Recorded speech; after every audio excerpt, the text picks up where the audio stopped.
And welcome back, Tom in Grand Rapids, Michigan. Hey, Tom, thanks for watching Free Speech TV. What's up? Hi, Tom. How are you? Good. What's on your mind? Great.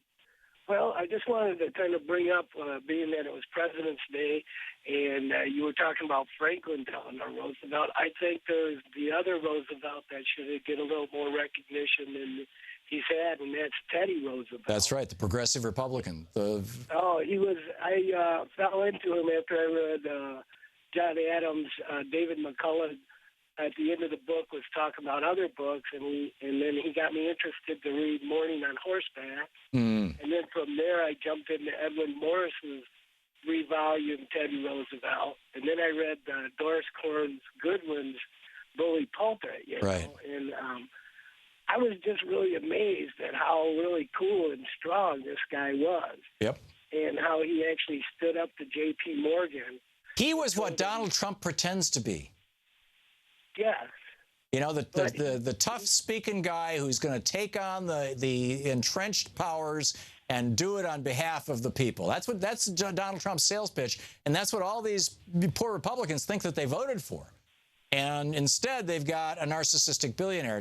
Teddy Roosevelt was you know, a genuine populist. Donald Trump is a phony populist. I agree totally. And if you go to his new nationalism speech that he did in Kansas and see what, at that time in 1910, what he wanted to get on proposed in our social makeup, I guess. Right. It is so great and so progressive, you know. Well, after he left the White House. I wonder if that's one of the reasons why his cream hasn't really risen to the top. You know? Well, it's the reason why Teddy Roosevelt's cream hasn't risen to the top is twofold. The Republicans don't want to own him because he was opposed to corporate power, you know, just openly opposed to corporate power. And Republicans have totally sold out to corporate power in America. They are the corporate party. And the Democrats don't want to own him because he was a Republican, and they don't want to say anything nice about a Republican. And so, you know, therefore, Teddy Roosevelt kind of slips through the cracks. Also, that speech in 1910, he was out of office at that point in time and, you know, planning to run for president in 1912 on the Bull Moose Party platform because the Republicans wouldn't have him anymore. And he got real progressive once he left office. I mean, he was damn good in the White House. But when he was... Yeah. When he tried to make his comeback, man, he was really rolling along. Yeah, and just one more point. It's just the fact that he actually told J.P. Morgan that he wasn't going to run the country, that Teddy Roosevelt was elected president and he was going to run it. I really got goosebumps when I read that. Yeah. You know, that he actually stood up to these rich, at those time, millionaires, but they would be billionaires. Yeah. Where we are right now.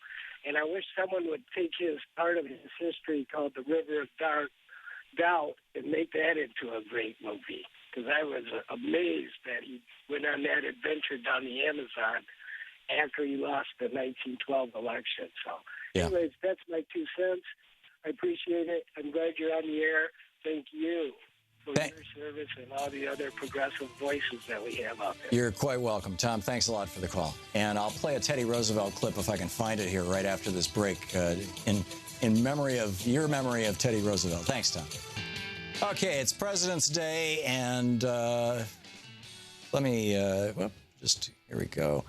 This is Theodore Roosevelt, and this is a speech he gave to the Progressive Boys Club in 1913.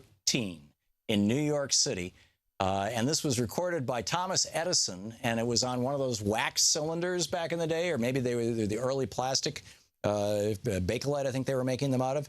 And so it sounds pretty scratchy, but if it's the clip I think it is, I haven't previewed it, but I'm pretty sure this is the clip I think it is. Check this out. This is Teddy Roosevelt, not Franklin Roosevelt. This is the Republican progressive. The principles for which we stand are the principles of fair play and a square deal for every man and every woman in the United States. This guy was a real populist. A square deal politically, a square deal in matters social and industrial. I wish to see you boys join the Progressive Party and act in that party and as good citizens in the same way I'd expect any one of you to act in a football game. In other words, don't flinch, don't foul, and hit the line hard. Hit the line hard. Teddy Roosevelt talking to the Progressive Boys Club. And now the Progressive Party, of course, there was fusion voting in New York State. There still is. And so you could register in the Progressive Party and still vote for a Republican, essentially, which is what Teddy Roosevelt arguably was. I mean, he had, by that point in time, the Republicans had pretty much kind of kicked him out. But fascinating.